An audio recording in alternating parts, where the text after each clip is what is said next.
તો બંગાળનું ફેમસ ચૂરમુરું બનાવ્યું ફ્રેન્ડ, આટલું જ વધ્યું છે, પતી ગયું.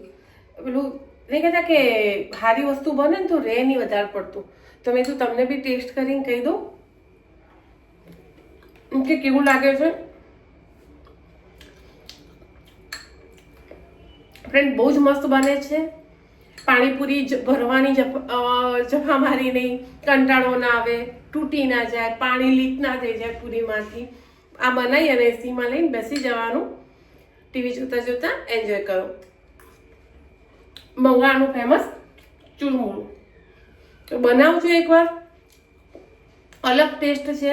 આમાં તમારે કોઈ બીજી વસ્તુ તમારી મનપસંદ એડ કરવી હોય તો બી કરી શકો, ખાવામાં મજા આવશે. અને ભાવતું તો બધાને છે પાણીપુરીને એવું, તો આ ના ભાવે એવું તો બને જ નહીં. તો ચલો રેસીપી બતાવો.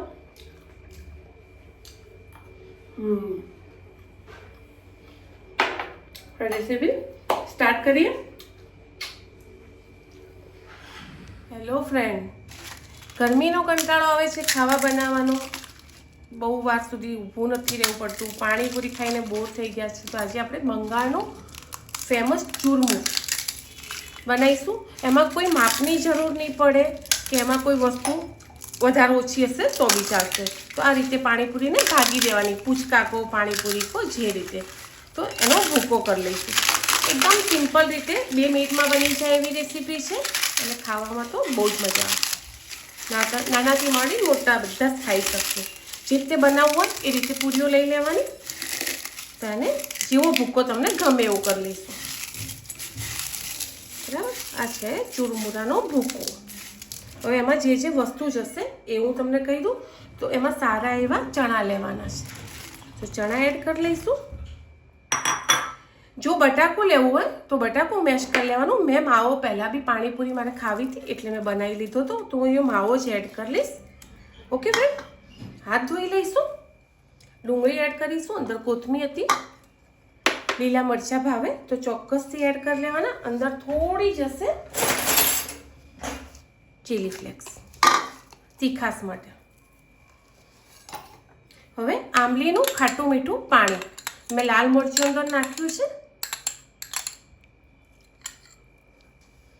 એકદમ સિમ્પલ જ છે. થોડો ચાટ મસાલો અને મિક્સ કરી લઈશું. હાથથી કરશું તો બી સરસ થઈ જશે. જો કોથમીર મેં આમાં વાટી લીધી હતી એટલે ઉપરથી નહીં નાખવું, કારણ કે અમુક જણ ના ખાતા હોય મારા વરની જેમ, બરાબર. તો તમે તમારી રીતે સમારેલી ભાવતી હોય તો એ સમારી નાખવાની, ના ભાવે તો આ રીતે મારી જેમ વાટી લેવાની. તો આ છે આપણું ચૂરમું તૈયાર. ખાશો તો ખબર પડશે ફ્રેન્ડ કે શું ટેસ્ટ છે આનો. ઓકે, તો ચાલો આપણે એને સર્વ કરી લઈએ. મીઠું ચેક કરી લઈએ. હાથથી બનાવ્યું છે તો હાથથી સર્વ કરીશું. ખાવાની બહુ જ મજા આવે.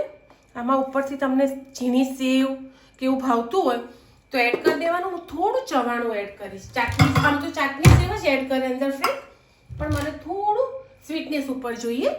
કાં તો તમે પછી પાપડનું ચવાણું હોય કોઈ બી વસ્તુ એડ કરી શકો.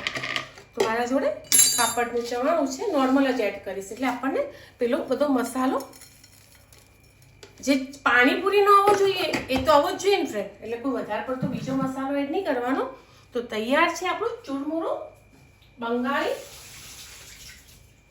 તૈયાર. હવે એને આપણે સર્વ કરો. કોથમીર ઉપર એડ કરો, ફુદીનાના પત્તા કરો, તમને જે ગમે. તો ટેસ્ટ કરી લઈશું આપણે. કોઈ સાદી સિમ્પલ રીતે તમે ગરમીમાં બધું બનાવો ને તો ફ્રેન્ડ ખાવાની તો મજા આવે. સાથે સાથે